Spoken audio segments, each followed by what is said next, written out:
உபாகமம் 9ஆம் அதிகாரம்.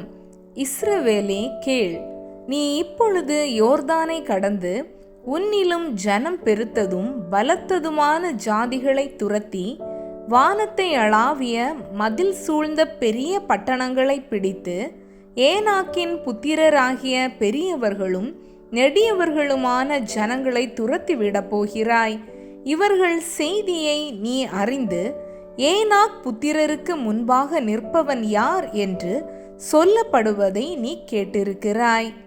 உன் தேவனாகிய கர்த்தர் உனக்கு முன்பாக கடந்து போகிறவர் என்பதை இன்று அறிய கடவாய். அவர் பட்சிக்கிற அக்கினியைப் போல அவர்களை அழிப்பார். அவர்களை உனக்கு முன்பாக விழப்பண்ணுவார். இவ்விதமாய் கர்த்தர் உனக்கு சொன்னபடியே நீ அவர்களை சீக்கிரமாய் துரத்தி அவர்களை அழிப்பாய்.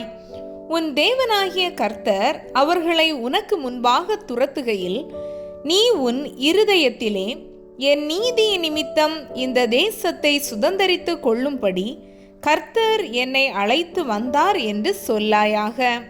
அந்த ஜாதிகளுடைய ஆகாமியத்தின் நிமித்தமே கர்த்தர் அவர்களை உனக்கு முன்பாக துரத்தி விடுகிறார்.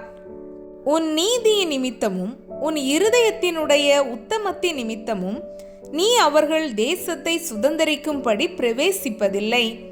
அந்த ஜாதிகளுடைய ஆகாமியத்தின் நிமித்தமாகவும் ஆபிரகாம், ஈசாக்கு, யாக்கோபு என்னும் உன் பிதாக்களுக்கு கர்த்தர் ஆணையிட்டு சொன்ன வார்த்தையை நிறைவேற்றும்படியாகவும் உன் தேவனாகிய கர்த்தர் அவர்களை உனக்கு முன்பாக துரத்திவிடுகிறார். ஆகையால் உன் நீதி நிமித்தம் உன் தேவனாகிய கர்த்தர் உனக்கு அந்த நல்ல தேசத்தை சுதந்தரிக்க கொடார் என்பதை அறிய கடவாய். நீ வணங்கா கழுத்துள்ள ஜனம். நீ வனாந்தரத்தில் உன் தேவனாகிய கர்த்தருக்கு கடுங்கோபம் உண்டாக்கினதை நினை, அதை மறவாயாக. நீங்கள் எகிப்து தேசத்திலிருந்து புறப்பட்ட நாள் முதல் இவ்விடத்தில் வந்து சேரு மட்டும் கர்த்தருக்கு விரோதமாய் கலகம் பண்ணினீர்கள். ஓரேபிலும் நீங்கள் கர்த்தருக்கு கடுங்கோபம் உண்டாக்கினதினால் கர்த்தர் உங்களை அழிக்கத்தக்கதாக உக்கிரங்கொண்டார். கர்த்தர் உங்களோடே பண்ணின உடன்படிக்கை பலகைகளாகிய கற்பலகைகளை பெற்றுக்கொள்ளும்படி நான் மலையில் ஏறின போது 40 நாள் இரவும் பகலும் மலையில் தங்கி அப்பம் புசியாமலும் தண்ணீர் குடியாமலும் இருந்தேன். அப்பொழுது தேவனுடைய விரலினால் எழுதியிருந்த 2 கற்பலகைகளை கர்த்தர் என்னிடத்தில் ஒப்பு கொடுத்தார். சபை கூடியிருந்த நாளில் கர்த்தர் மலையிலே அக்கினியின் நடுவில் இருந்து உங்களுடனே பேசின வார்த்தைகளின்படியே அவைகளில் எழுதியிருந்தது.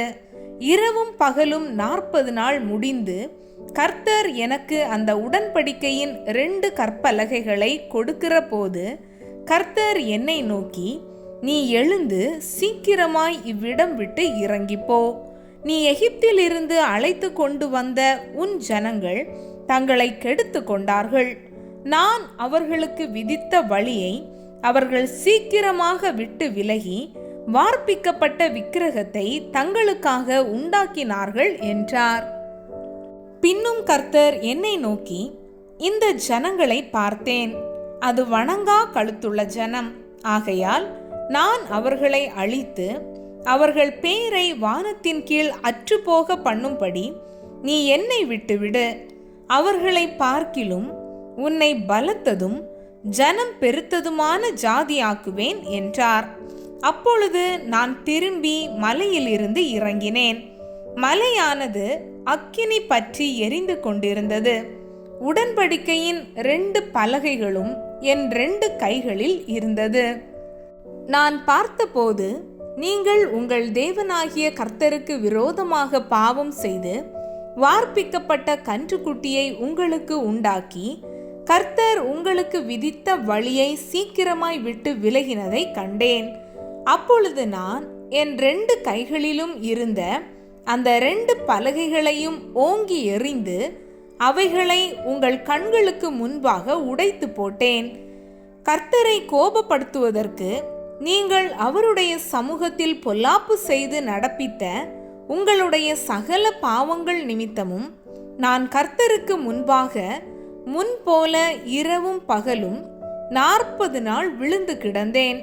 நான் அப்பம் புசிக்கவும் இல்லை, தண்ணீர் குடிக்கவும் இல்லை.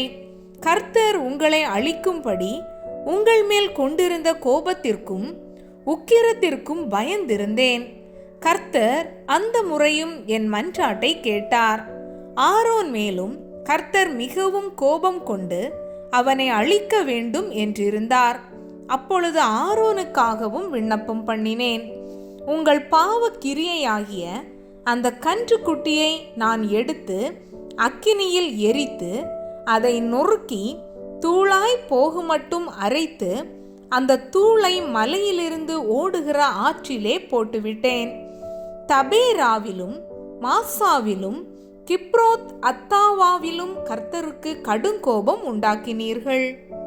நீங்கள் போய் நான் உங்களுக்கு கொடுத்த தேசத்தை சுதந்தரித்து கொள்ளுங்கள் என்று கர்த்தர் காதேஸ் பர்னேயாவில் இருந்து உங்களை அனுப்புகையிலும் நீங்கள் உங்கள் தேவனாகிய கர்த்தரை விசுவாசியாமலும் அவருடைய சத்தத்துக்கு செவி கொடாமலும் அவருடைய வாக்குக்கு விரோதமாய் கலகம் பண்ணினீர்கள். நான் உங்களை அறிந்த நாள் முதற்கொண்டு நீங்கள் கர்த்தருக்கு விரோதமாக கலகம் பண்ணுகிறவர்களாயிருந்தீர்கள். கர்த்தர் உங்களை அழிப்பேன் என்று சொன்னபடியால் நான் முன்போல் கர்த்தரின் சமூகத்தில் இரவும் பகலும் 40 நாள் விழுந்து கிடந்தேன். அப்பொழுது நான் கர்த்தரை நோக்கி பண்ணின விண்ணப்பமாவது, கர்த்தராகிய ஆண்டவரே, தேவரீர் உம்முடைய மகத்துவத்தினாலே மீட்டு பலத்த கையினால் எகிப்திலிருந்து கொண்டு வந்த உமது ஜனத்தையும் உமது சுதந்திரத்தையும் அழிக்காதிருப்பீராக.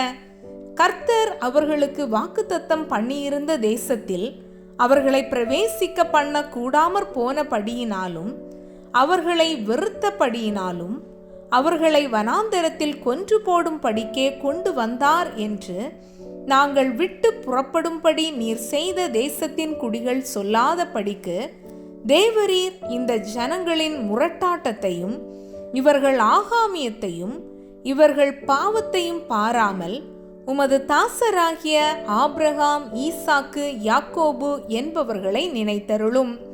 நீர் உமது மகா பலத்தினாலும் ஓங்கிய புயத்தினாலும் புறப்பட பண்ணின இவர்கள் உமது ஜனமும் உமது சுதந்திரமுமாய் இருக்கிறார்களே என்று விண்ணப்பம் பண்ணினேன்.